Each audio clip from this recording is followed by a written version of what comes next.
The Great California Stampede, Wealth, Anarchy, and the Forging of the Golden State. The 7 years spanning the California Gold Rush, 1848 to 1855, constitute a singular, violent flashpoint in American history.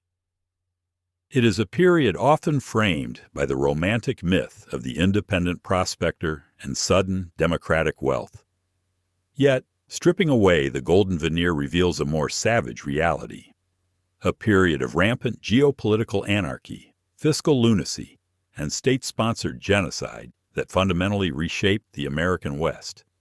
The stampede was less a dream of fortune and more an expression of unrestrained capitalist ambition, accelerating America's expansion at a horrifying human cost. I. The Discovery in the Vortex. A Nation's Timing. The razor's edge of sovereignty. The conditions necessary for such unprecedented chaos were provided by an extraordinary accident of international timing. In 1848, the United States was concluding the Mexican-American War, a conflict driven by the relentless march of manifest destiny. The precise date of the discovery is critical. On January 24, 1848, the carpenter James W. Marshall sighted glittering flakes in the water beneath a sawmill he was constructing for John Sutter in Coloma. Just 9 days later, on February 2, 1848, the Treaty of Guadalupe Hidalgo was signed, formally transferring control of 55% of Mexico's northern territory, including California, to the United States. This microscopic gap between the finding of gold and the official transfer of title created a sovereignty vacuum. As news of the strike spread, the territory was ruled solely by the U.S. military, devoid of established civil courts or legal governance. This lack of legitimate authority provided fertile ground for the anarchy that quickly took root, enabling the rise of vigilante violence and systemic oppression against all non-Anglo populations. The Architect's Ruin, John Sutter's Folly. The tragedy of the gold rush is perfectly embodied by the Swiss-born entrepreneur John Sutter, whose grand vision of a feudal agricultural empire, New Helvetia, was destroyed by the discovery on his own land. Sutter and Marshall immediately understood that wide dissemination of the news would spell the end of their meticulously planned enterprises. They attempted to impose a vow of secrecy, but the news was an explosive force that could not be contained. Once the secret leaked, Sutter's entire domain was instantly overrun by hordes of hopeful 49ers. His laborers abandoned his fields, his livestock was stolen or killed, and squatters seized his property with impunity. Reduced to financial ruin and bankruptcy by 1852, Sutter spent the remainder of his life fruitlessly petitioning the U.S. Congress for compensation for his vast losses. He died penniless in 1880, a profound testament to the fact that in the gold rush, ownership of the land was no guarantee of fortune. 2. The Certainty of Commerce. The Shovel Millionaire. The popular historical image, the humble man striking it rich with a tin pan, is largely a fantasy designed to obscure the financial truth. The majority of prospectors achieved little beyond exhausting labor and disappointment. The true, immediate fortunes were built on the certainty of supply, not the speculation of discovery. Samuel Brannan's viral launch. The pivotal moment that launched the mass migration, the Great Stampede, was executed not by a miner, but by a masterful marketer and San Francisco merchant named Samuel Brannan. Brannan was far too shrewd to spend his days panning. He understood the profit lay in provisioning the desperate masses. Brannan swiftly bought up every available supply, picks, shovels, flour, and pans in the San Francisco area. Then, in a brilliant act of theatrical promotion in May 1848, he ran through the streets of the city, brandishing a vial of glittering dust and shouting the phrase that became the era's mantra, Gold, gold, gold from the American River. The effect was instantaneous. San Francisco emptied as people raced toward Coloma.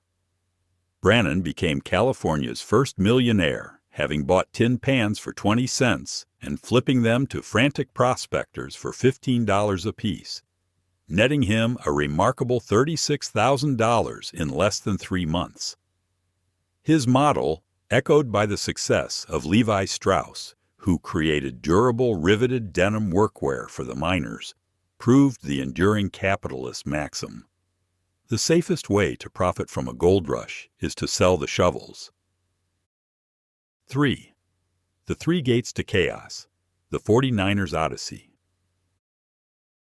By 1855, this irresistible lure of gold had drawn approximately 300,000 people from across the globe, transforming the quiet Mexican territory into an incredibly diverse yet volatile population center. Logistical nightmares and deadly paths.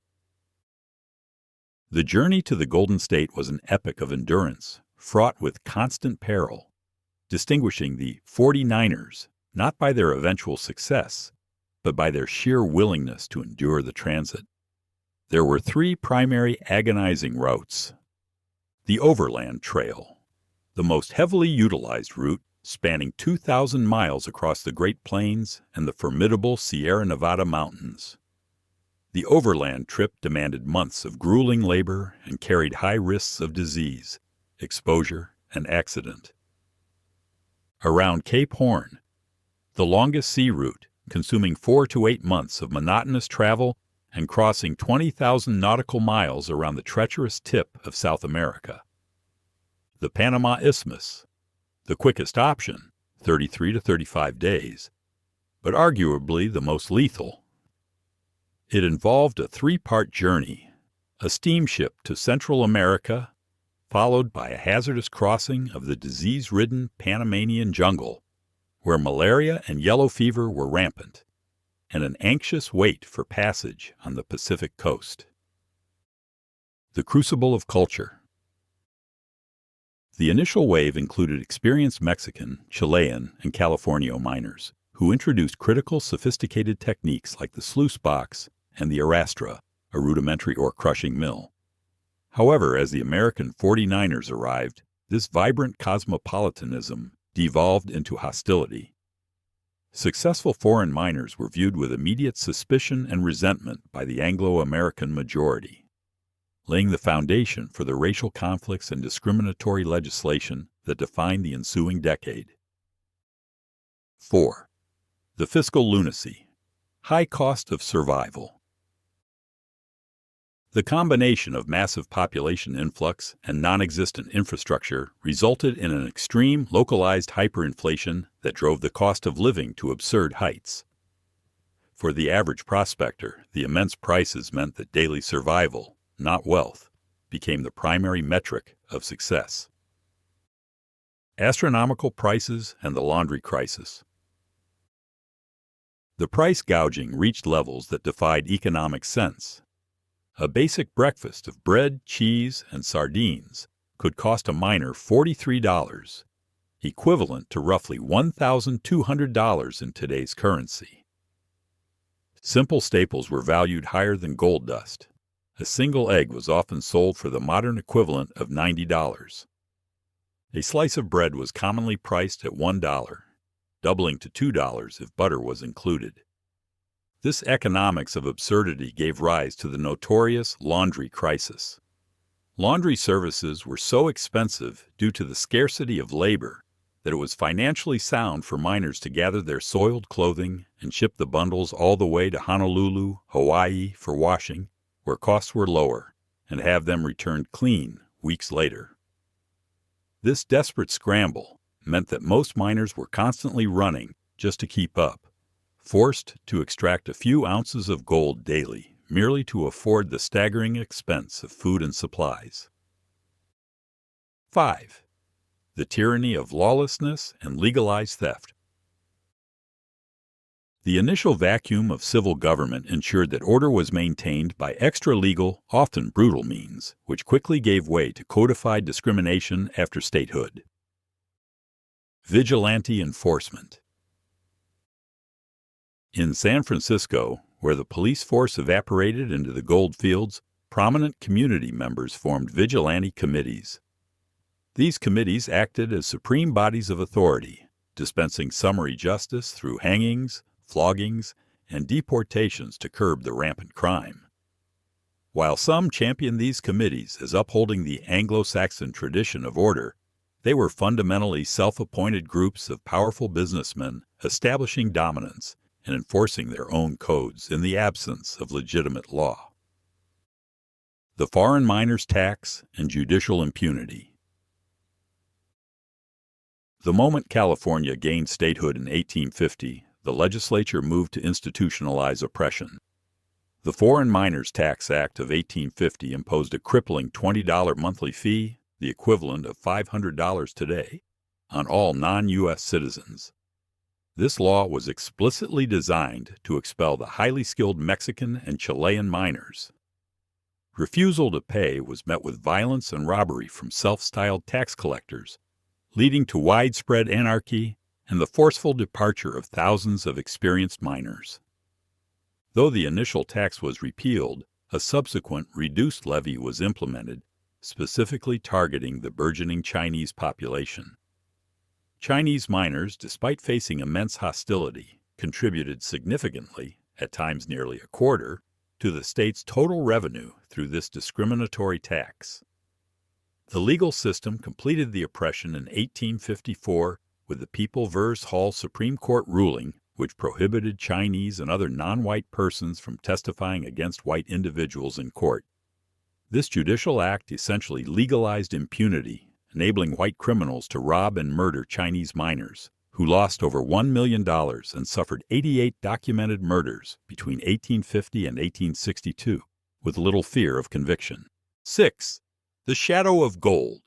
Genocide against Native Californians. The most harrowing legacy of the gold rush is its role as the economic engine for a state-sponsored campaign of genocide against the indigenous population. Before 1848, the native Californian population numbered approximately 150,000. The relentless armed stampede of prospectors immediately invaded and ravaged native ancestral lands. The violence was systematic, not random. Between 1846 and 1873, organized state militias, vigilante groups, and U.S. Army units engaged in deliberate massacres. State and federal governments actively funded this slaughter, allocating over $1.7 million toward military campaigns against Native Californians. Historians estimate that up to 16,000 indigenous people were killed outright during this period. Thousands more succumbed to disease, starvation, or forced enslavement. By 1870, the native population had plummeted to 30,000. The sudden infusion of gold and armed settlers made the systematic elimination of the land's original inhabitants a tragically profitable goal for the new American administration. 7. The enduring legacy. Birth of the Golden State.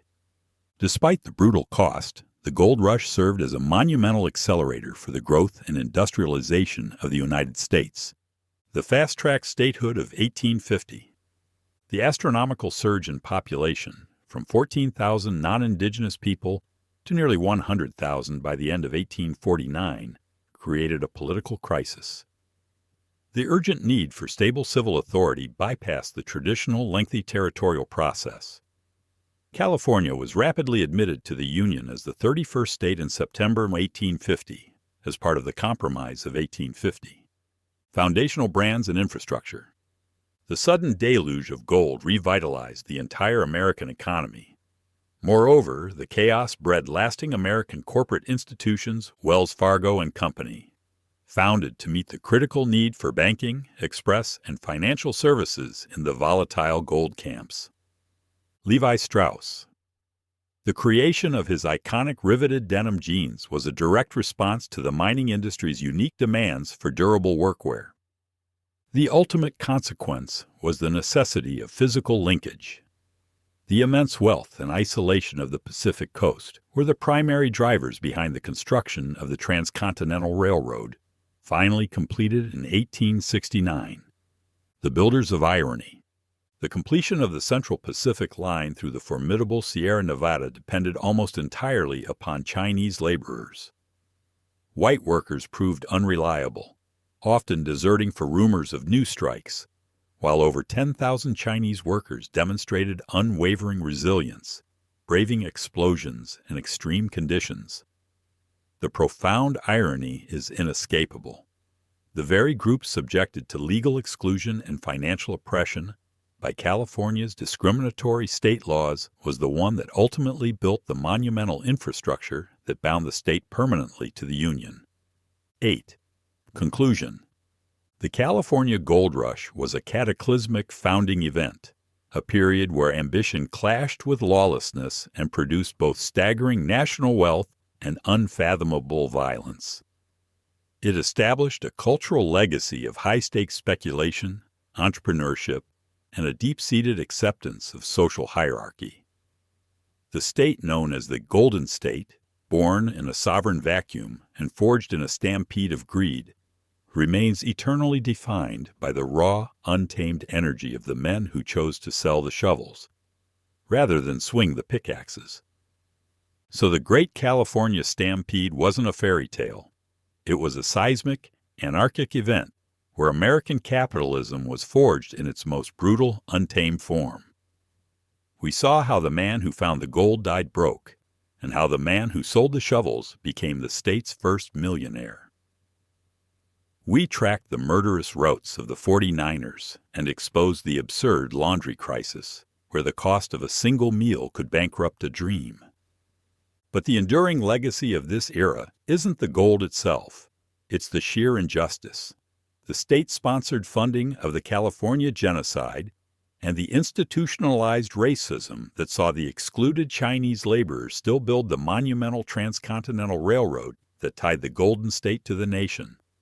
California was born rich, but it was born wild, steeped in anarchy and corporate ambition.